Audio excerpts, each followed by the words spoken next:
Go. Welcome. Here we go. Go ahead, Jimmy. I'll let you start. I don't want to start in this one because you guys, everyone. John's coming in hot. I was gonna say I don't know how John's gonna start off this show because it was a wild game, and I don't think any of us thought that the final score was going to resemble anything close to what it does.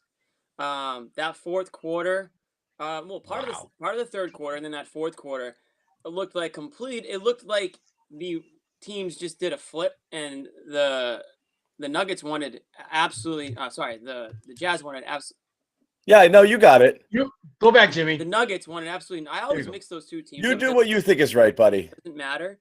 Wanted absolutely nothing to do with this game. It felt like in the end, especially Jokic. I mean, Malone literally punished him. He took him out of the game. I think Jokic quit on a play. Malone said, "You're done for the night, for the day."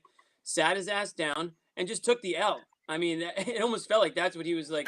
He benched him, 1 rebound short of a triple-double. Wild. And you know what? Good on Malone for doing that because it did feel like Jokic kind of checked out there, and Malone was doing none of it. He was frustrated to hell, and he said, screw it. We're going to win or lose with the guys that we have on the court right now. And sure enough, they took a massive L. They lost for sure. I mean, you need Jokic. He's almost too talented to take out. But credit. It was over at that point, though. All credit to the Celtics for coming out the way they did in that fourth quarter. Tatum, Brown, you got a good second half of those players, and our boy Grant Williams stepping up big. Yeah, I'm waiting for the Bobby Josue. I was waiting for Bobby Manning's when Grant got in the face of whoever that was who fouled Romeo. It was Green, JaMychal Green. Turning point. Oh my God, your guy Romeo. I thought your guy Romeo kind of put a little pep in their step. I thought Romeo was good tonight too. And see, this is the thing about this game. I liked Romeo tonight. When we're talking about guys who played well, we're not talking just about Tatum. We're not talking just about Jaylen Brown. We're talking about some of the guys on the side who, for the most part, have not made an impact in this game. Grant Williams, only had 2 points, but was a plus 23. And for once, that was not a misleading stat. When you look at how he was able to defend Jokic, how he was able to make hustle plays, like the one that we're just talking about that wound up with Romeo getting fouled and making a couple free throws. You start going down this roster beyond your big two of Tatum and Brown, and you see player after player after player making a contribution. And for me, the one thing that it all says is that this team finally decided to fight. They finally decided to fight to win games instead of just letting things play out the way they were. They fought to be a winner, not just assuming it's going to happen. So that's the question. Was this a Celtics fought game or Denver quit game or both? I think it was kind of both.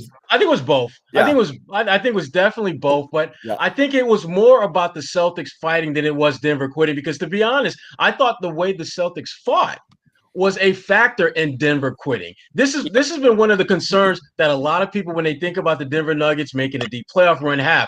Does this team have the mental toughness to hold its ground when things get rough, when things become a little gritty and grimy? And the play we were talking about this earlier, and we were joking about Grant Williams and that turning point. But I swear, when he got in JaMychal Green's face, that is when I knew there's no way they're going to lose this game, because that's something that they need players to actually stick up for one another. Like I was saying earlier, they need to fight for this stuff, man. They can't just assume that because they've been to the conference finals 3 of the last 4 years, that shit is just going to automatically happen. You got to fight for that. And this was one of the few times where, regardless of what was happening in the game, they were determined to fight to the bitter end. And it was good to see. It was good, and it reminded me of the Minnesota game a little bit when they went down big to Minnesota, and then they clawed. Marcus Smart kept him in there as best he could, and then the second half they woke up and they again were determined not to go down that way. So again, Sherrod, I think you nailed it. They're fighting for each other for almost for the first time this season. It feels like. I mean, really, we've been waiting for examples of these guys having each other's backs, whether it's on the court or off the court. Speaking to the media, whatever it may be, you're looking for that support, whether it's player to player, player to coach. We didn't get a lot. I know. First, Jaylen gave the bucket to Jayson last game, and how much ink was spilled over that. Oh, my God. Hey, again, the stuff we've talked about over the last week. Oh, my God. Here it comes. Oh, he gave it to him. So first, but John, remember, hate each other? that's an assist. That's an assist for Jaylen. So let's not. It's not totally altruistic. He does get an assist. I do want to say good morning to Bobby Manning. How are you? Yeah. Good morning. Welcome. Yeah. Hey, so again, the stuff we've talked about over the last week, whether it be the team's collective disdain for the officiating or just their whatever it is against the media that hating the Garden Report. Yeah. Yep. Right. I guess that stuff has added up and it made this more cohesive, fighting group. And, Tristan Thompson's return has played some role in that as well. Mm-hmm. They have just come out here and battered teams defensively. I know we looked at that Charlotte win last Sunday and said, yeah, it's Charlotte, 86 points, whatever. Now to hold Denver to 87 was the performance of the season. Just an absolutely incredible win. Probably their best since last season. I'm sorry. I am a little dubious. Like, I agree on the both factor. It's hard. The defense was legit in that fourth quarter. It's hard. The fourth quarter is its own game. Take that fourth quarter and store it. Celtics absolutely dominated both sides. That was exerting pressure, getting Denver to quit, playing better, all around better offense. Absolutely. Everything that led up until then, it felt like it was one hot streak from Denver, a few 3-pointers away from the Celtics slumping their shoulders and just going home. It was the opposite happened. It was the opposite happened, which is great. There was a lot of bad. They had 12 assists, I think 13 assists through 3 quarters, a lot of dribble, jacking shots, just not a very cohesive offense. And Denver just wasn't playing well. And it was, Celtics were staying in the game. So it felt like it could go either way. But hats off to the Celtics. They literally just absolutely stepped on their throats in the fourth quarter. So they get all the credit for that. That was incredible. But I didn't know which way this one was going to go after 3. I mean, the Celtics, as Sherrod said it a million times, and you could see the difference in it. The amount of threes that they took, so few of them were inside outside. It was just perimeter, passing and jack up a 3. Those are those lazy, like, I don't want to be out here this afternoon. If they go, great. If they don't, I'm just going to go home and pack it in because it's a matinee and I didn't feel like playing anyway sort of game. So it had that vibe. And then, like I said, as we said, they turned up the heat there late in that third quarter, and they made it really hard. And then Denver just absolutely folded. And what I liked about this game and what I liked about the win was that in a game where they could not hit a 3-pointer for the life of them, I think they shot like just about 20%. I mean, that's a game that they lose like 99% of the time. But to their credit, they decided to attack the rim, score in the paint. They outscored the Nuggets tonight in the paint, a team that has a guy like Jokic out there. And to me, that's what you want to see, because earlier in the season, they might just stay jacking threes and lose the game. But to their credit, they figured out what wasn't working for them today. That was the story of the game. Maybe because they were that day game, matinee sort of sloppy shooting, whatever the reason was. I give them all the credit in the world for, sort of changing the way that they were going to go about their offense today and attacking the Nuggets to the point where they, sucked the life out of them. Right, but the other thing, too, that we would be remiss in not talking about is the fact that the Nuggets didn't have Jamal Murray, which, again, taking advantage of opportunities that you have nothing to do with. That was one of them. And I thought the Celtics did a good job of forcing others other than Jokic to make plays and get things done. Michael Porter Jr. is having a great year, and so is Aaron Gordon. But you get the sense with those two guys that at some point, they're going to come a little bit closer to earth and play closer to where their talent is as opposed to where they're at now, which is way beyond, I think, either of those guys' talent level. And the Celtics forced Denver to, frankly, rely on others to make plays and make shots that normally Jamal Murray would make. And again, that's not saying that doesn't take away from the win. That's simply acknowledging the fact that the Celtics had a built-in area that they could exploit. And to their credit, they were able to do that. And that's something we haven't seen them always do. We've seen them play not so great teams or good teams that were missing a key player, and they were never able to take advantage of that missing void on the opposing team. This was one of those games where they did just that and got a win that I think we've already I think we're all in agreement. This is arguably their best win of the season, and maybe one of the better wins they've had in the last couple of years. What did you say after the last game, Sherrod? It's got to be defense, and this is their potential defensively. It really is. I came into this year saying this could be the best defense in the NBA, and it really can be. Bobby, no. They have to lock in. They have to give the effort required, and they have to be connected on that end. And you know what? I said after last game that he was going to be moving Thompson to the starting lineup. I actually like him with the second unit now that I've seen it for a few games. I'll surrender on that one. Yeah, because the upside of Rob's ball movement with the starting unit and how good they've been able to get defensive rotations and all that stuff with the bench guys in, that's the right fit for both of them. You know, Thompson's been really good with the bench. I thought Rob was fantastic with the starters tonight, plus 17. Just the right center rotation. They got it hammered down. Mixing Grant a little bit there at the 4 when needed. And I think Brad Stevens has found his rotation. You know, Fournier will be mixed in with that bench group when they get back. It was just a nice fluid rotation that allowed them to dominate Denver's bench. Before I make Bobby say that one more time, because I want everybody to hear it again, I do want to tell everybody about our sponsor, Locker Room. And again, I know a lot of people are using this app and they're going in there and they're talking to people, but this is a direct sponsor of ours, okay? We are in business with Locker Room, and it is super important to us that you join us after, not just because like I said, it's good for us, but we love having you. It's been fun. We've done it 3 games now. We've been packed up over 100 people each time. We want to get those numbers up. We've heard from a ton of you. You're extremely active in the chats. We want to hear from you. We want to hear your voices. So download it at the iOS store. We know there's an issue with Android, but that's going to be fixed soon, we believe. So download it, iOS, and join us afterwards. We'll be putting a link in the chat. We'll trickle over there. We'll chat with you in a little bit. It is Sunday, so we'll keep this game on the shorter side, and then we'll head over to Locker Room. We'll chat a little bit, and we'll let everybody go on their way and enjoy the rest of your Sunday afternoons. Maybe catch the 18th, last couple of holes of the Masters. We'll see. Or do both. Well, whatever it is. But, yeah, Bobby, you were saying something about Tristan Thompson, second unit, and John, you're right. I can't remember. No, I'm just kidding. I think that's the right fit. And now I want to throw this at you guys too. What are we at? April 11th now? The Celtics are the 5th best defense in the NBA since April 1st, since April got started. So some of these trends we're looking at, whether it's Tatum being a 50, 40, 90 guy this month, their defense turning it up, they're starting to extend now, about midway into the month. And we're seeing really encouraging trends with this team.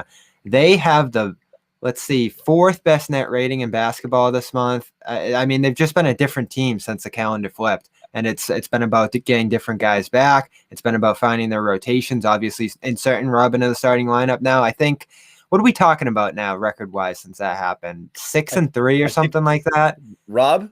Yeah, and he missed one of those games. I think it's 8-2. Yeah, 8-2. So, they found their rotations. I was tossing around that Thompson thing for a few games, so I'm going to surrender on that one. What they have right now is going to be what works. Look, things will change a little bit when Fournier comes back too, and that's going to make a huge difference. But I think Tristan rolling. Look, I think that's what I'm not beating a dead horse on it. I think we thought Rob's potential and playmaking ability unlocks potentially the offense a little bit with that first unit. That's what you want to see. But then you need, again, when you didn't have those couple of games, when Tristan was out and Rob was on an island by himself, and we're sitting here trying to talk ourselves into Cornette and Wagner, no one was talking themselves into Wagner. I feel like some people were, but preseason vibes. I feel like some people, right? It was like Vegas League vibes, preseason vibes. Yeah. I don't know.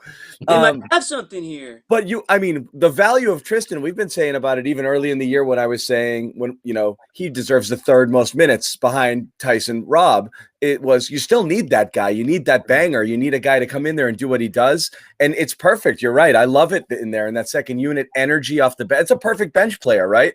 In fact, both he and Smart are perfect bench players, but the Celtics are just too imperfect to be able to have, Smart not start for them right now. But you love guys like that who just come in and up that energy, and so Tristan absolutely has been great in that regard there. And again, when Fournier comes back, I think that unlocks things a little bit better. Josue, we haven't heard from you at all, buddy. So I was gonna say, no, just let me get right in here. I love how that puts a huge smile on John's face, because I give you credit, John. You've been asking for this since, I don't know, about Christmas time, right, guys? Like this team needs two last Christmas centers, just two solidified centers, and everyone else plays whatever's left behind, like whatever garbage time minutes is left. Like this team needs to be in the stretch because Robert Williams needs to. That's going to help him progress. And here we are. I mean, what, 2 months or 3 months, whatever it was, since Robert's been getting significant minutes, but it was always not, consistent. Now, without Daniel Tice on this team, it's crystal clear. But we're seeing the results, and I think for those couple of games where people are like, well, what happened to Robert? He's not doing what he was doing before. I think it's easy to overlook things when he's not, throwing down alley-oops every other play. Again, I feel like teams have zeroed in on him and they've rattled him a bit from that aspect of the game. But you look at the box score, double machine, affecting the game, especially down the stretch, especially in those moments when the Celtics really need him. I mean, all of that attitude that we saw when he got that dunk. Well, credit to Jayson Tatum, of course, for getting that steal. But that's the kind of energy that the starting unit is going to always need down the stretch, regardless of what the box score looks. And look at this box score today. Was it 10 and not double, but 10 and 8. He was 10 and 8, 2 blocks. 26 minutes, couple of blocks. But again, that him with that starting unit. There's a big difference for me, for sure. Right. His bad games are like good games of old. Like we saw that little dip. And I was worried because, I really did. And we were joking that Embiid broke him, but he really looked like that game shook him for a couple of games. After that game, right. Yeah, he did not look right. He didn't even look right for part of the beginning of this game. And he pulled it off right. But a couple of things, the two centers, but it also allows you to use Grant in more useful ways as well, And so obviously he was super useful tonight. We joke about it all the time because the stat sheet looks ridiculous. You joke about it, John. Come on, that's your thing. Oh, I'm the only person that points out that Grant Williams regularly scores 0 points in 23 minutes. I'm the only guy. It's like when the Celtics say we. Again, though, there's certain things he does. I'm the one guy. I'm really picking on him. No, I just had issues with saying he was useless because he does do certain things out there that are very useful. He was today. Useful. Use some. No, I mean, absolutely. He was a body, right? He's another matchup guy. I mean, this is what the center position on this team's all about. Matchups. He's not that much shorter against Jokic that he just is devastated when they line up. And when he got in there, he was able to put enough power into that post-up matchup that it frustrated Jokic. And he was great on Jokic. Took him out of the game. He's a role player, and this was one of those games where he played his role about as perfectly as he could play it. Hustle plays, defense. Doesn't have to be a great rebounder, but you have to be a good positional defender, and I thought he did that. If one of your guys gets hit hard, be the enforcer. Be the guy that talks smack to guys. If you get tossed, guess what? It's a little bit different if you get tossed versus Marcus Smart. Exactly. Those are the trade-offs you'll make. Yeah, exactly. It's like when he got in JaMychal Green's face, I was hoping that there would be a pushing, shoving match. I'm for having an enforcer. Hell yeah. Your fourth line goon going against a first line player, you take that trade-off, right? Yeah. I was surprised every day. And I love it. And especially on Sunday. Yeah. Even JaMychal was like, yo, is this guy serious right now? Exactly. Like, I love that. I love that energy. No, I love that Grant. We know Grant can talk. His own teammates, I think, or was it him who admitted that he too much? Yeah. Sometimes they're like, Jesus, dude, you're like a rookie. Like, shut up. But how funny was it? But there's value in that, and we saw that today. Not even all that smack. I think he talks also in that like annoying little brother sort of way, not just like the right. Yeah, the way you pulled up with JaMychal Green was funny though. It wasn't that like, yo, you better stop it. It was more that like, hey man, you better cool it out. Yeah. And JaMychal's like, I am going to be so mad. Right. Don't want me to get angry. JaMychal's like, this is your enforcer? This is your guy? This guy? Isn't this the guy who almost went to Harvard? This guy? He's like, what happened to the German big guy? What happened to him, man? Easy, Harvard. Right. No, but it's good. It was you love seeing it. You love it. It doesn't matter the sport, even in a fake tough guy sport like basketball. Absolutely love seeing guys back up other guys. They got in Denver's head a little bit. They really I love did. that shit. I love that. They You did. get in guys' faces. I love when a guy goes to pick him up and other people swat their hands away. Like, nope, that's my guy. Get the F away. Yeah. I'll take that all the time. You know, I love that attitude, because you know what? It just it irks them. You know, you think about it. It gets under your skin a little bit, even if it, you know, whether you're intimidated or not. Sure. It's like, we're not friends right now. You know, you want to get that vibe. It's too, especially during a matinee. Yeah, it's a chummy game as it is. The NBA's gotten very chummy. You want to see a little bit of that. Right. I've noticed this too now when it comes to this team, and game after game, I'm looking at points in the paint, and that used to be a big thing with this team. They're too perimeter oriented. They never get inside, this and that. Jimmy alluded to in the opener. Every single game now, you look at that stat, they're right there with the other team, or they're head and shoulders above the other team when it comes to points in the paint. Not only because they're getting there now more often since March began, but they have a hard interior defensively. Like, you're running in the Thompson banging bodies with him. You're running in the Rob shot blocking ability. And, you know, you obviously have long wings next to those guys. You've talked about this too, John. They're playing the way on both ends of the floor that they want to. More wings so. with length, you know, great interior defenders. Again, this team didn't have an identity for much of this year, you know, between double bigs and all this stuff that they've tossed around and guys moving in and out. We're starting to see it now. We really are. Yeah, again, better. You know, you'd love to see them, by the way, really kind of, you know, string it together now. You got a Laker team that's kind of limping along here. This would be a nice little, you snuck out the Denver win. You take another one there. All of a sudden you're rolling a little bit. And then Fournier is going to come. Yeah. Portland rather coming into. Portland's next, right? Then the Lakers, is that right? Portland Lakers. Portland Lakers, sorry. And then you come home and then Fournier is playing, and, you know, you could, again, what's the goal here? Get out of the set. If you know, get out of the 7 seed, for the love of God. You know, this is the stretch run here. Yeah, this really is. You got to get into that 6-5 situation. You don't want to be in a play-in situation, but this is really where you want to kind of solidify your position here. So, you know, good on them. Anything else right now? I was going to move the conversation along. Did anyone have anything while we were rolling here? No, I was just gonna add on, like what you just said. Like you don't, the Celtics need to get out of this the king of that tournament. You don't want to be the king of the play-in tournament.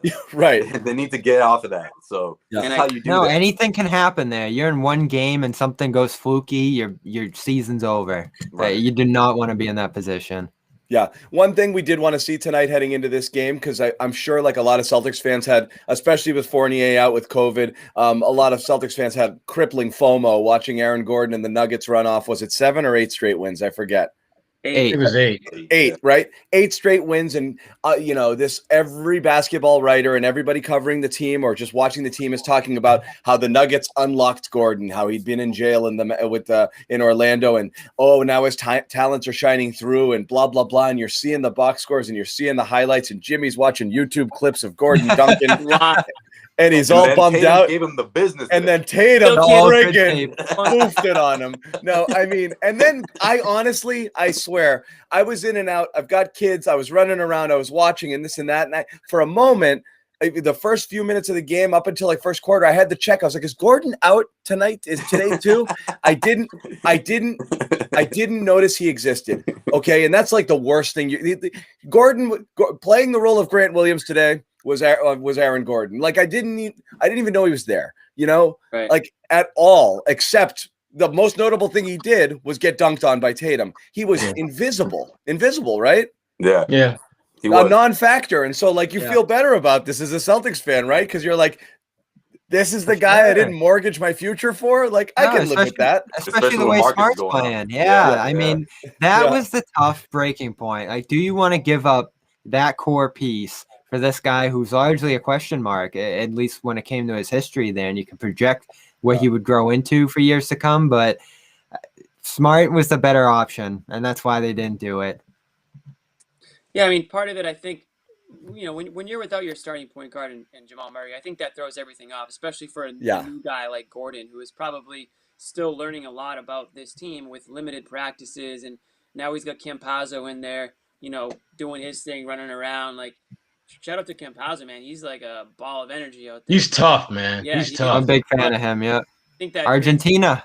Bit of a disconnect for a guy like Gordon, who, you know, as Bobby mentioned, you know, he's kind of limited in what he can do out there offensively, you know, especially, you know, being on the new team. So, Yeah, I mean, you're right. I mean, he was borderline invisible, like you said, and except for that yam that he got. But I can't give him the out that not having Jamal was. I can't give Gordon the out that not having Jamal around kind of hurt his game, because remember, the primary facilitator for that team is Jokic, who once again leads like the NBA in touches. So the ball is literally in his hands damn near more than anyone else in the NBA. Forget about just the roster.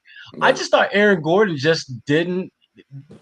To John's point, he went Casper the Friendly Ghost on us today. Yeah. We knew he was out there, but we really didn't see him. Right. We really didn't see him, other than, again, his most notable accomplishment in however minutes he played. I think he played like 30, 35 minutes, something like that, was him getting dunked on by Jayson Tatum. He played 31 minutes. And he saw it coming a mile away. Like, he did. I'm coming to dunk on you now, and he did it. He even fouled him on the play, John. He fouled Tatum on the dunk. They didn't call it. By the way, MVP of this chat is everybody who's been saying that Josue's in the dojo right now. I freaking love it. I got that last week too. Someone just said Thai restaurant, which I can get down with that too. Yo, Mr. Miyagi, give me an hour to talk to you guys. That's it. Oh, I love it. Sunday that is a great look. Josue's in the dojo. I love it. Yeah, this is what it's all about right here. No, it's great. But so again, as a Celtics fan, you feel a ton better watching this game because, again, a lot of these guys, unless you're Bobby and you're up there watching friggin' League Pass, till 4 a.m, and then waking up at 8, bleary eyed, and then watching what you DVR'd and missed. Most people aren't watching. Most people deep with that. No, but most people aren't watching every single game, every single team. You see flashes. You see them when they come to town. Sure. You catch national TV matchups, the TNTs. You're not getting lots of those with Orlando. So how many full games are people seeing of Aaron Gordon, in Boston, are really out of market? Not tons, right? Yeah. You see him, you see some. So when you see a full game, you're like, oh, you get a better sense of like what is everything they do. But when the Celtics played him, he was dog shit too, I don't want to go that far because I'm not saying he is. I thought it was. I was on the side of making the trade. All I'm saying is, if you're a Celtics fan, no, it's not about that either. You've now seen him a couple times and not been super impressed. That's all I'm saying. He's a phenomenal fit in Denver. He just is, and that 8-0 stretch was the real deal. He played well for the entire run that they had after the deadline, and then he had a stinker tonight, which allows us to do this thing here. The question was whether if you were swapping out Smart and giving up all that you had to as Boston and then putting him in that spot, taking away your playmaker. I mean, Denver has 3 or 4 great playmakers and he never has to do a single thing in that role. All of a sudden here, he'd be doing a ton of that like he was in Orlando. And then you lose everything that you would with Smart. So it's always that uneven, like what is Denver giving up? What is Boston giving up? And really all Denver gave up was a draft pick that wasn't playing for them. Wing, who was hurt all year and was a contract they want to get rid of anyway, and a pick in like 2025. So they, for now got him essentially for free. And Boston was going to have to give up a real important rotation piece to get him. So that was the unevenness of that situation that, ended up with the result that it did. Yeah, definitely. I think that's a lot of truth there. 2 completely different roles. We were talking whether he came to the Celtics and then compared to him going to the Denver Nuggets. But I just think this was such an important win for the Celtics team because, again, we talk about the West Coast road trip and the fact that they've had this newfound attitude the Celtics have, right, the last 5 days where it's like us against them. And you know what? We're taking the show on the road. We're going to prove to everyone. And we just rattled the MVP candidate, or at least my favorite candidate for MVP in Jokic. And I think that there's a lot of significance in that because, obviously that team, what he does out there, his attitude reflects a lot of what that team is about. And when he's disconnected from the team like that, I mean, you just saw that their entire approach or their attitude or their, coming out of the timeout was just deflated. I mean, that took a lot out of Denver. And you have to give the Celtics credit for that, regardless if you look at the score and say, oh, well, Celtics, they didn't grab their first lead until the 4th quarter or whatever it was. Yeah, but the Celtics hung around and they got to the free throw line and they were aggressive in their offensive approach. Whereas before they weren't, they would be settling for 3-pointers. And before they would have Jaylen Brown or Jayson Tatum save the day. But no, that wasn't the case. It was everyone going in the paint, right? 20 plus points in the paint before the 4th quarter. They finished with 56 points in the paint, just being aggressive, regardless if they were down by double digits or not. and it paid off. You know, obviously the offense picked up in the fourth quarter in that second half, but the defense was protecting the paint as well. I thought they did a really good job with Jokic or whoever it was, whether it was Jermichael Green getting frustrated, trying to get his shots, you know, those high percentage shots that they usually get so easily. The Celtics made it hard for them, and they were really in their own way, it seemed like, at least before they gave up the lead as a whole. Regardless, though, I'm still surprised Coach Malone benched him that early. What was it, 5 minutes left in the fourth quarter? I mean, I get it. He was frustrated. His attitude was out the window, but I was surprised we didn't see him at least a minute later where it was still, a 9-point game they got into at one point. And I'm like, man, they're really going to bench Jokic for the night. But he was in the doghouse. Yep. Yeah, but I thought Jokic checked out even before he got benched. He was still putting up Jokic numbers. He was still getting his numbers, but there was and he's a pretty laid back guy to begin with, but he seemed ridiculously laid back. I mean, you would have thought that he had this pressing matter that had, you know, that this basketball game was interfering with him getting to wherever the hell he need to get to. You can't be like that at any point in the season. And I know that to some extent they feel like they're playing with house money because they've won 8 in a row, and the Celtics have not played great basketball this year, but they left the door open for the Celtics to come in and give the Celtics credit. They didn't allow the moment to just pass them by. They grabbed a hold of it, took it for their own, got the win, did all the little things that we haven't talked about, that we've been talking about the last few weeks, like turnovers. I think they had like 9 for the entire game. And we've seen some games where they'd have more than that in like the first half.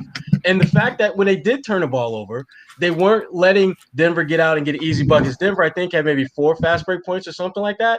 So, and the bench, even the Celtics bench wound up outscoring Denver's second unit, which again, the game, some of that had to do with the game at the very end getting a little bit out of hand and the Celtics taking control. But the point is, they did so many of the little things that they have been completely crap in the bed up to this point in the season at doing against a quality team on the road. And there's no way you can really just de-emphasize how important it was for them to beat a quality team on the road playing good basketball and not relying on the damn 3-point shot. To me, that was one of the best parts about this win, was that it wasn't a game that they offense carried them. It wasn't a game where they had to shoot the hell out of the ball in order to win. They shot like crap most of the game. Yeah. But they dug down. They made it more of a fight than a flurry of threes, and they got the win. This is again one of the better wins they've had certainly this year, maybe in the last couple of years. 7 3-pointers, Rod. Yeah. A month ago, they had to drain at least 18, you know, for them to pull out this win. Yeah. Mm-hmm. Am I the only one looking at Josue's shades, or are you guys looking at it too? Looking at what? I can only see like a piece of Josue's head. It must just be on my. Yeah, no, it's just you. Josue's in the dojo. He looks good. I thought you were fixated on the drapes. Jimmy, did you pop the edibles before this, man? You tripping, man. Wait, did you say edibles as in plural, not singular, right? Yeah, right. Hey, it's Sunday, you know. That's how I relax. Yeah, right. For sure. After the win, but I think we haven't talked about Jayson Tatum enough this show, and I said, yeah. Go ahead, you start. Well, you know, 3 straight games of 10 rebounds for him. I think he's being a lot more active out there. He's being a lot more aggressive on both ends. He's not just chucking shots. I mean, it went to the line 8 times tonight. I don't know if it has anything to do with some of the comments that, you know, were said about him by the national guys or what, but it does feel like he's playing with a little extra something. You know, and if you look at his, you know, just game logs, you know, he's dropping, you know, 23, 24 minimum a game, feels like now, like fairly regularly. Obviously, he had 53 last game, and I know that meant a lot to him. He couldn't wait to post that on Instagram. I think he was probably on the team bus, but I just shout out to Tatum, man. He's playing like the player they need him to be if they want to go anywhere. He's starting to. I mean, it's not a 180, but you know, these are the way you start to trend in the right direction. They've won, you know, 3 straight now. Like you guys said, they can maybe build a little momentum here on the road and see what they've got. So when he's attacking off the dribble now, he's still drawing contact. But at least even when he misses, he's following through on a play. It's a follow-through miss or it's a finish. He's not just getting knocked off his stride as easily as we've seen in the past. And he needs to keep doing that because the thing that I think happened tonight was because he was being so effective at getting to the rim, it opened things up for his mid-range and three-point game. And so those shots were either in rhythm or open, I thought, more than they normally are. And he did a good job of mixing it up, keeping that Denver defense off balance, taking advantage of whatever defender was on him. If it was somebody like Will Barton, who he knows he can shoot over, he did that. If it was someone that's a little bit bigger, take him off the dribble like Aaron Gordon and finish at the rim. This was a classic case study, and I'm better than everyone on your team. And by the end of the night, I'm going to show you why. And he doesn't always do that. They finally ran. I mean, if Tommy was alive and he was watching this team all year, you know exactly what he would be saying about this team. Run. They are just so stagnant in the half court sometimes. And then you can't even blame Brad for that, because if you're watching him on the sideline, you see Brad is like urging him to get out and run. And the only guy who was doing that early in the year, getting them moving in that sense, was Peyton Pritchard, which is why he made the impact that he did in that portion of the season. Jaylen tonight, and Jaylen tonight, even like he was the one who got them going late in that third from a pace perspective. This team needs to sprint a little bit. Like they do not have the half court offensive prowess. Do you think Tatum was playing with that urgency the first 3 quarters, though? I felt to me that first half he was stuck. Nobody was. He was stuck in a lot of dribble, ISO, bad shots. I mean, I didn't like it, and then he got aggressive and he started to get downhill. Yeah, he got to the rim, and that he was a little. I mean, also don't forget. I mean, it felt like he might not even play today with some sort of sickness, so maybe he was feeling it a little bit. Yeah, maybe started slow. Yeah. High altitude thing too is real there. Yeah. Right. That is, oh my God, is it real? real? A lot about that. Oh my God. Oh, have you been out there? I've never been out there. Oh my God. Yes, it is real. I'm like, I can't. No matter, I could drink like 10 gallons of water. I can't stay hydrated. I swear. Every time the altitude kill. And some people get dizzy. I've been out there a few times. I mean, I covered the World Series in 2007 when the Sox were out there. The Rockies can't handle it. Then the Rockies. Expect, these world-class athletes to be able Plus, I've been out there a few times for recreational reasons. But it's and to breathe out there when you're and the Broncos in the mountains. I've covered Pat's Broncos out there a bunch too. So I've been out there a few times. Every time I'm out there, I'm like, like, and some people really get it in the head. Like they get lightheaded. It's definitely real. No, and that makes this. I mean, look at the Patriots' record in Denver for like their lives. It's always, they friggin' it's a tough place to win for road teams. It always has been. Right. So that makes this one just that much more impressive. Beyond the fact that the team started to look like something that had an identity here. It was really inspiring to watch that second half. And again, you can nitpick the first half, but I don't want to underemphasize what Jimmy said there. If this team starts 2-17 and you ask someone who didn't watch, did they win from 3? Everybody would say no. And they were within 6 at halftime thanks to all the free throws they generated. So the way they stuck in it throughout, never got down by more than 12 or 14, was pretty amazing. Great resolve here for a team that, we can talk about all the talent and depth issues and this and that. The resolve issue was real too. And Brad has said it over and over again. When stuff gets tough, they folded this year, and tonight they didn't. Yeah. All right. I'll be the guy. Of course you will. No, Bobby wants a Kemba apology cam. I want to know why. Yeah. That closed to the third quarter. So that's what it takes? Yeah, and it's the story of his whole season. What's his final line there? 6 of 15. Bad efficiency. You're going to look at this year in his career and say, wow, that was just a rough year for Kemba. But these moments that he has, these stretches where he gets going, gets downhill, finds a shot, or just has an otherwise big finish to games that have stolen a couple of games for this team, it's still important. I mean, he's doing things that avoid making him dead weight from a production standpoint. So you're going to look at the numbers every single night and say, all right, not a good Kemba game, but he still has these moments, and even his compete level on the defensive end of the floor that still makes him immensely useful. Yeah, the compete level, nobody's ever argued. Even the passing. And he had that terrific stop at the end of the third where he played that great defense, takes it end to end. That was a real Kemba highlight. But again, it's these games, this is a regular box score for Kemba nowadays. You just got to live with it. This looks a lot like a lot of his games recently. That's why I don't think it's apology cam worthy, Bobby. I don't know, man. Well, certainly not. I was just controlling Bobby a little bit on that. But again, if I went, you just want to shoot him down on that one. If it took me 3 months to go on the just play 2 centers and start Rob crusade, I've been on the Kemba bench crusade for about a month or so now. I still am saying it not as a demotion. I honestly wonder whether or not kicking him to that second unit when Fournier back is a bad idea. I'm just saying it. Okay. I'm just going to keep saying it. I think he's ideally suited. I think he is more of a specialist and a role player at this stage in his career for what he's able to do, to come in and be an instant offense sort of guy that can just shoot with no conscience and impunity, and whatever happens, happens, because you want to see that. I still, the more I see, the more I think it. And again, I'm not just using this game as he was inefficient, send him to the bench. I just think that's who he is. He's a guy who he's a shooter's got to shoot. He's got to get into those rhythms. I want to see him come off the bench and just friggin' jack 4 straight shots, 5 straight shots, and see if it's going and flowing for him. I think it's harder to do with the starters because he is forced to be deferential with Tatum and Brown. But again, that's I've been saying it. It's that my opinion hasn't changed. I'm wondering if anyone else's has.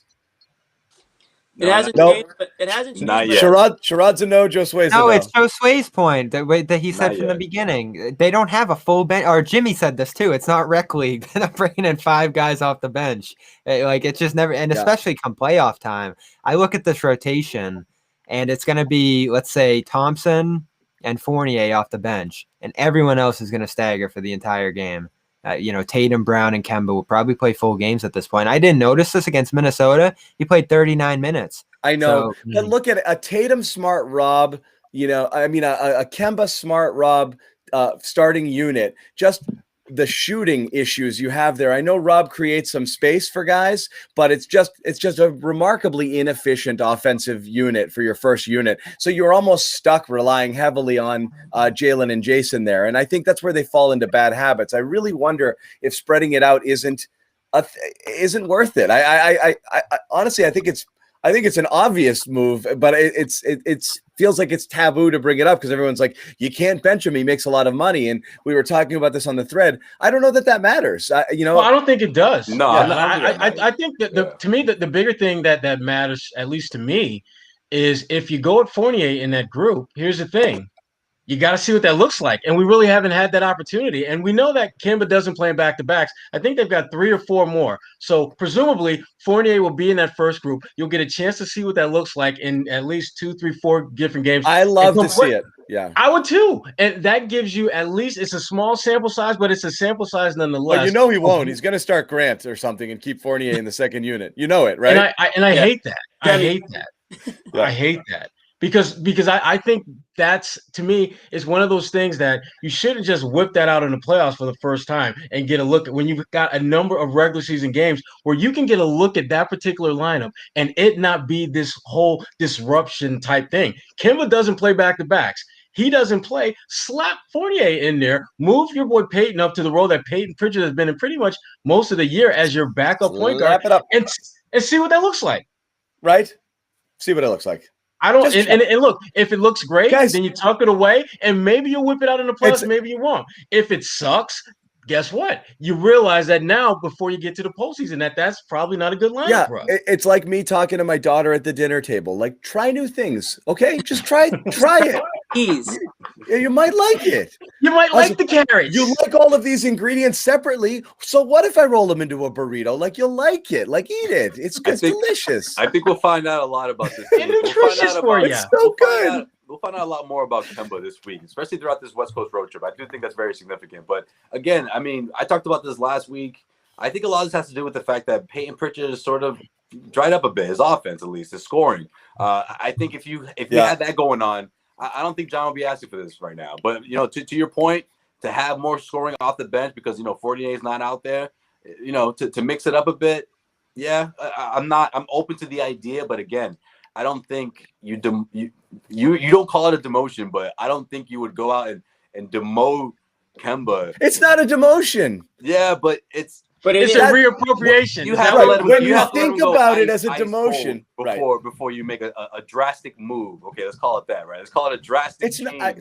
Not a demotion, but I think he has to go ice cold before you do that. He's not quite there yet. He hasn't been spectacular, but again, he's not quite there yet. I don't know that it's the case. Like I said, is when Gordon got moved to the second unit, Gordon Hayward, I don't think it was a demotion. It was this second unit needs Gordon Hayward. They need a guy who can have the ball, move it, be more of a primary ball handler in that second unit offense, help facilitate. It makes sense. For me, it makes sense, basketball sense. It's not a demotion in the same way that we were talking about all year, where I was obsessing over Rob playing more / starting, and it was, who cares who starts? It matters who this and that.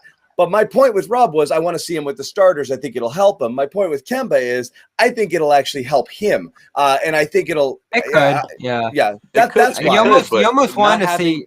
Not having to see Fournier with the starting lineup, it crushes the Celtics right now, or at least for Brad Stevens to get a grasp of how that starting unit can really benefit from Fournier, in comparison to Kemba. I mean, that's the thing. He doesn't have that opportunity to mix and match, or at least to compare both with both players and do his Brad thing, do the math and do all the what do you call it? The stuff that's not on the classic box score, right? I mean, he's gonna have to go through his analytics and do his homework. Without Fournier, he's not able to experiment and find out what that looks like. Yeah. No doubt. Let me once again, I know everyone gets tired of it when I do it too much, but I do want to mention to people 10-15 minutes or so. Sherrod and I are going to head over to locker room, and the other guys are going to trickle over as well. So if you haven't done it already, do it.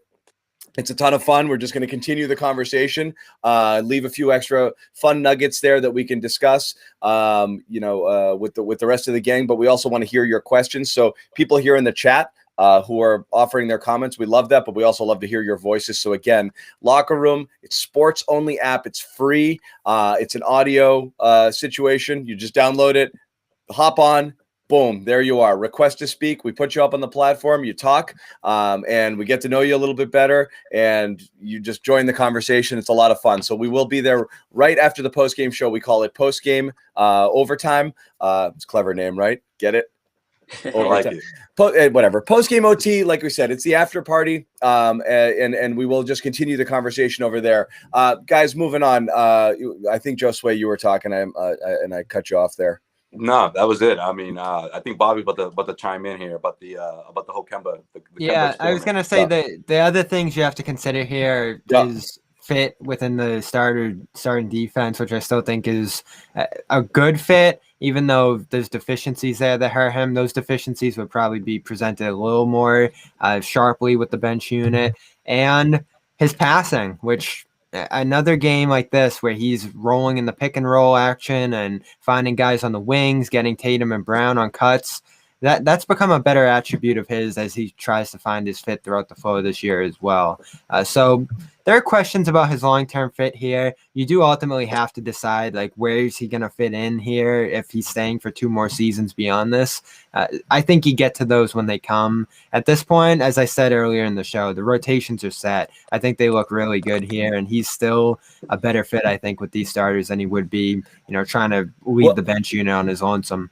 Yeah, well, so someone put this up here, and a lot of people are talking about it, and I do want to discuss it. We might as well talk about it, yeah. Well, no, we had some really interesting chats prior to tonight's game about Kemba. I'm going to hold that for Locker Room, okay? We got a couple of really fun trade proposals, one that Bobby had thrown out there that he got from I think it was Bleacher Report. Off-season consideration for Kemba. Would you do it? Would the other team do it? I do want to hear your ideas too. Everyone in the chat all day is trade Kemba. Yeah. Well, let's hear some ideas. Bring your ideas. We will talk about it in Locker Room because we had a really interesting conversation today on our little pregame text thread.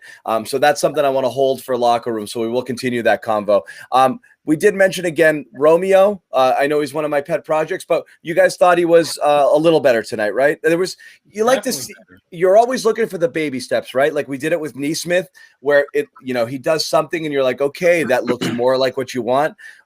Little thing with Romeo, that little finish with the and one. Again, it's small stuff, but I do think he's a good rebounder too. He's a really active rebounder. His defense, he came in, he drew a really great charge there in the post by moving his feet really quickly there. So, I mean, his ability to keep defenders and people in front of him on defense is real. But I'm looking for those glimpses of offensive hope. And like I said, just the ability to finish through contact. People forget, that was his game. He was a really good finisher in high school and in college around the rim. And you want to see if he can unlock that, if he can find those moments where he's just got to attack and go. Well, he was the one who went to the basket there straight in transition that drew the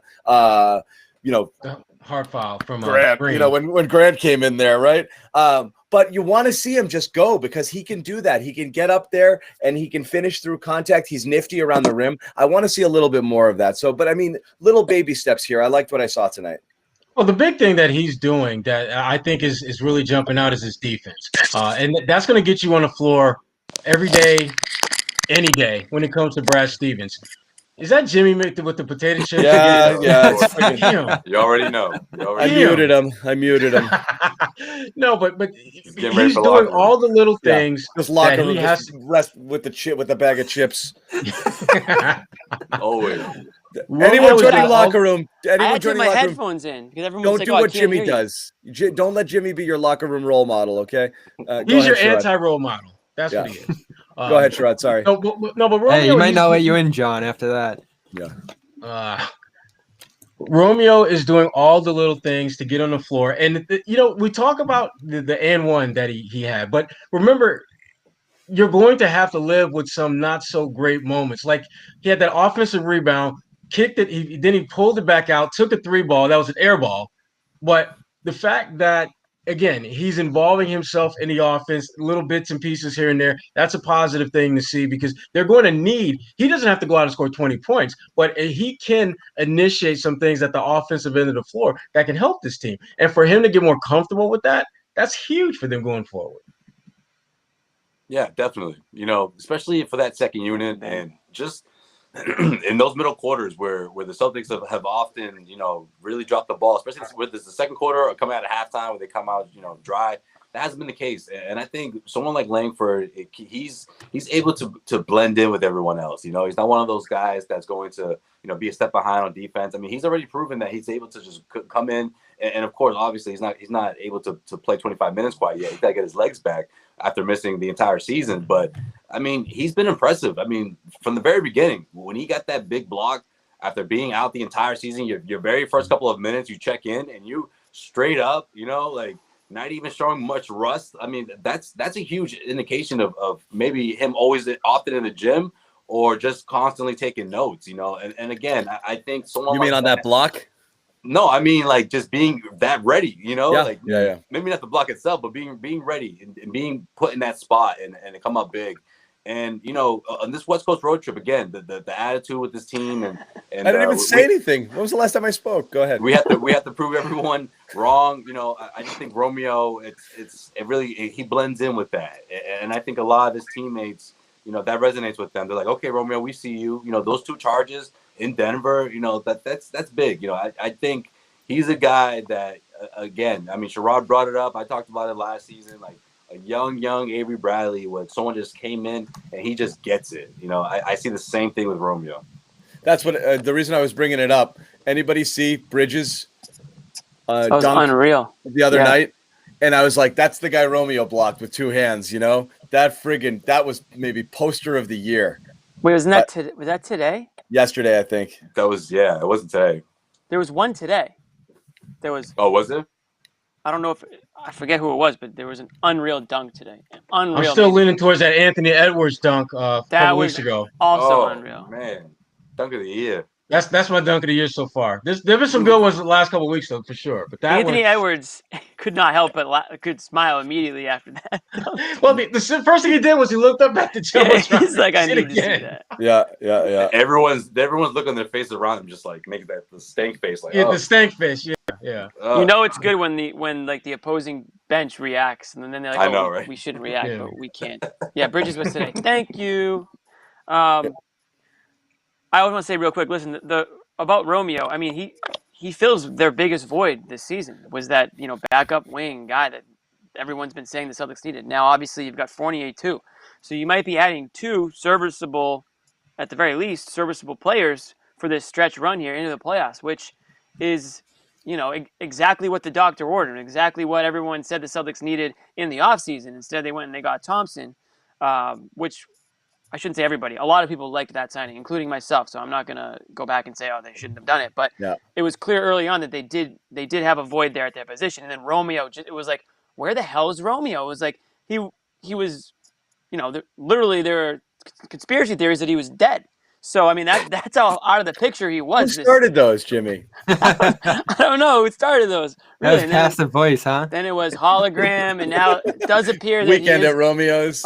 Weekend at Romeo's. It appears he is alive and well, and contributing. So honestly, like anything they can get out of this guy down the stretch here is all good. So a plus 19 off the bench. Bench players love that plus minus stat. I know they do, and that's how that's how a lot of them, value their time on the court, and that's how they make their case for more playing time. They're not the focal point of the offense and the defense. That's what the agent says. Yeah. Exactly. So that shows you that when he's out on the court, at least today, good things are happening. We already went over the Avery Bradley comparison that Sherrod came up with, which is encouraging there, especially since Bradley didn't do all that much on the offensive end early in his career either. So I'm not thrilled if he has to play a significant role in the playoffs, because I think between Smart, Brown, Tatum, and Fournier, they have enough on the wing to spell playoff minutes outside of maybe like 4 or 5 for Langford. But if he's the next guy there, say one of them gets banged up, it's not a terrible option. It's probably Jimmy, better than any of the other guys. Jimmy, it's less that it's less spelling those guys. It's more if you want to be playing those 3-wing lineups, which I know they like, it gives you the ability to do that. So it's having two other guys on the court, Fournier, Tatum, or Tatum Brown, along with Romeo, I think can potentially do good things for you. They couldn't do it at all, and if they were ever thin or they got into that second unit, you were getting semi minutes and needing to count on him for offense. Now you're adding Fournier and Romeo. It allows you to play more 3-wing lineups or kind of small ball lineups with maybe Grant at a 5, or things like that, or even no center, and get away with it against switch everything lineup. Gives you a lot of that switchable lineup with Smart at the guard, and they love that. They're so again, Romeo makes that more possible. Again, he's not the drop off, obviously, between Tatum, Brown to Fournier to the next tier is still significant, but ultimately it comes down to, if you want to play those types of lineups, it's Romeo over Semi, and I think it's an upgrade because I like what Romeo brings and can bring a little bit more personally, and I think defensively he's every bit as good, if not better, than Semi. No, I mean there's no question he should be better than Semi. He was a 14th pick, and Semi was a second rounder. So yeah. He should be. But again, there's some people, I mean, like I said, Semi is the kind of safety blanket. The most encouraging thing to me is it's Stevens. He's not really one to embrace the unknown. He knows what he brings defensively, and the fact that he's playing him, means that he has a little bit, and he is at least confident that he can hold. We know he's confident he can hold his own defensively, but the fact that he's willing to embrace Romeo here and to give him some minutes and to let him develop, I do think he can make a difference. Some difference down the stretch. This is going to be my 5-minute warning, guys, and we're going to wrap it up on this side. Jimmy and Josue and Bobby, are going to keep it going for a little bit longer here, and then hopefully bring some more of you guys over. But Sherrod and I are going to head over shortly over to Locker Room, and we're going to start the chat with you guys. The room is open. The link is in the chat, I believe. It's up. It's up. So guys, that's the link. Once again, Locker Room, they are our sponsors. Okay, we're doing this after every game. We're gonna do post-game chat for about, as we are now, an hour, or depending on the game, we could go longer. And then we're gonna head over to Locker Room. We're gonna chat with you guys for a little bit as well there too. So we are definitely gonna talk about Kemba and the offseason, and any thoughts you have regarding tonight. Bobby just left. Bobby's so excited to ship Kemba out of here. He's like, I'm out. This is the last idea. I did this last time too, and I said I'm going to Locker Room, and Bobby left. He jumped the gun. Bobby. He keeps doing that. I'm like, no, excited. You stay. Discipline, buddy. You stay. JJB. We up next.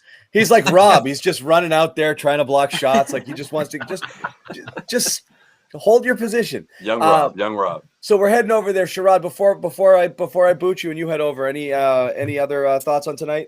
No, this was a good win. It was a good team win, and they did it with defense. That to me is the one takeaway I had that to me matters most, that they didn't rely on shot chucking to chalk up a win. They haven't had a lot of games like that. And so to me, that's a good sign going forward, because if you're going to shock the world and make a deep playoff run, which nobody but those in that locker room feel is possible, you're going to have to get it done on the defensive end of the floor. And this was a good sign in that direction. Definitely. Yeah, agree. Guys, again, I'll let you guys kind of roll with it a little bit here, but we are going to boogie and head over to locker room. So again, come hang with me and Sherrod. Anybody here, hang with Jimmy, Bobby, Josue, and then come over and hang with all of us. We're all going over. We won't be here long. John usually texts us, "Get the hell over here!" like after a couple minutes. So we'll be hanging out for a bit, and then we'll save John in the locker room. Yeah, you saved me. JP's up next. Let's go. Yeah, no, it's everyone get your questions up.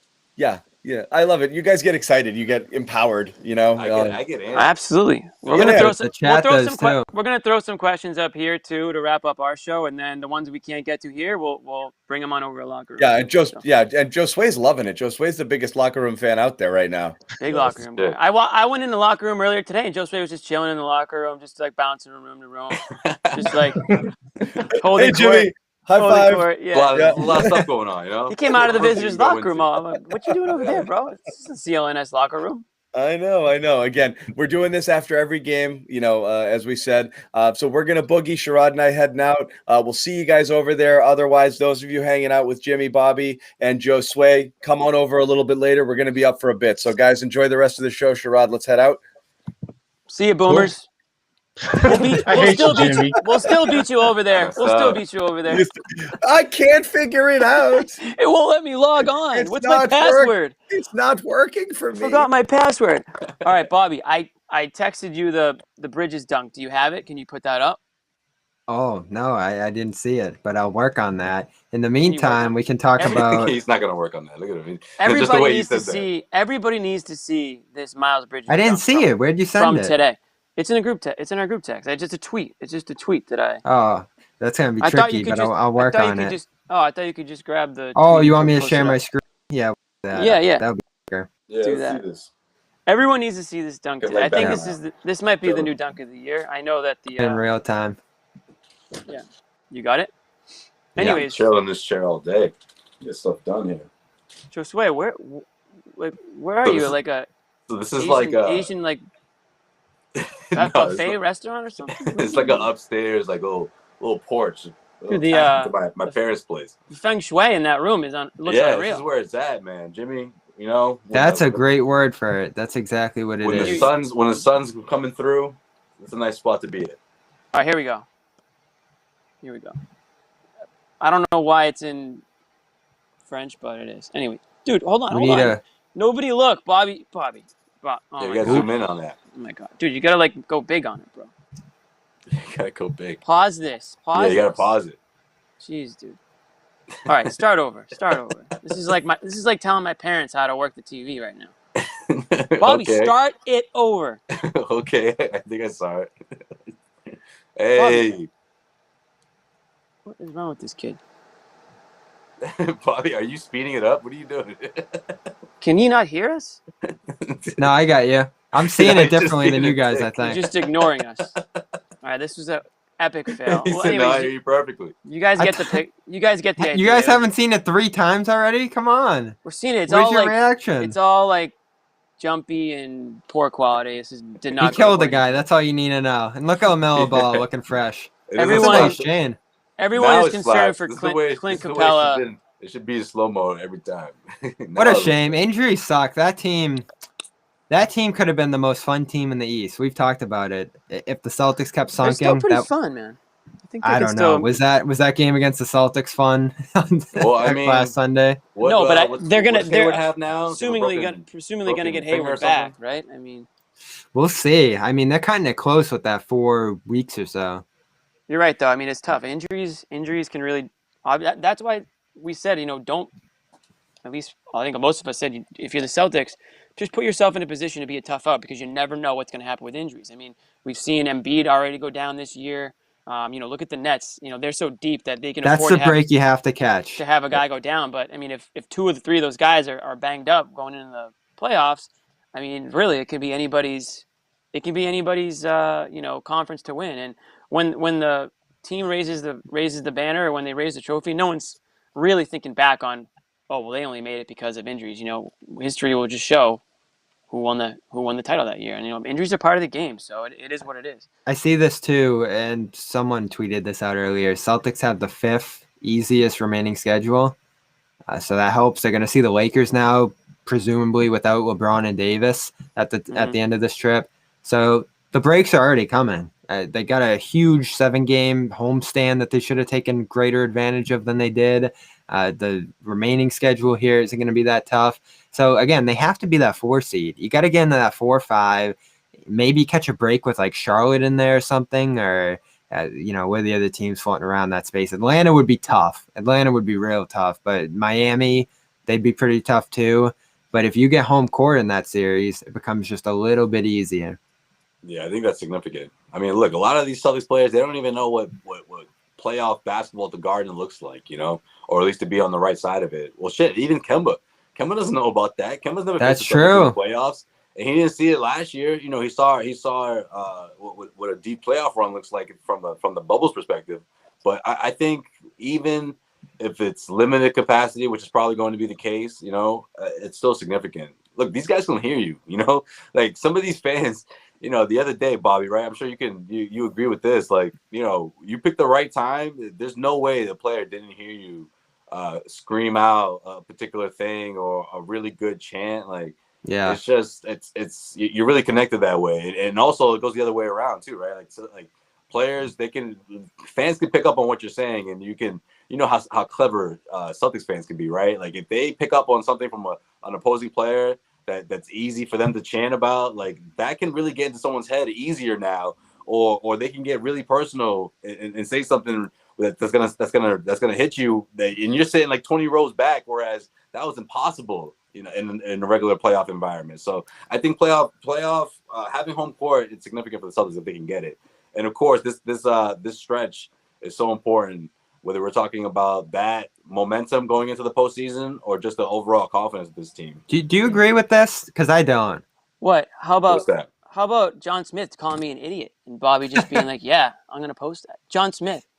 It was a good dunk. It was definitely one of the dunks of the years.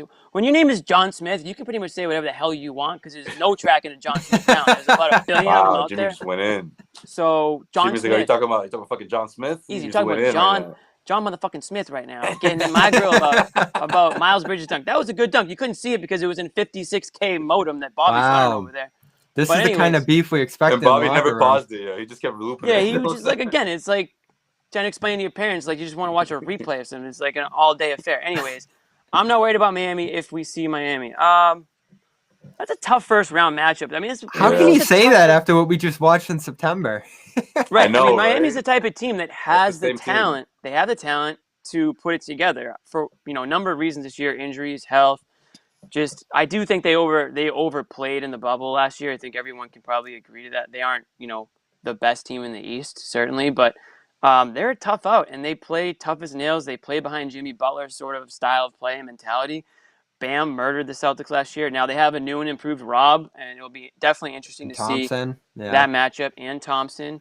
So I certainly expect it to be a difficult series, but I mean, to say that I wouldn't be worried, that's a little extreme. I think the Celtics can definitely beat them, but it would be a battle, and that's the type of a series that if that's a first round series, that just could take a lot out of you. Did you catch Brooklyn last night, Josue?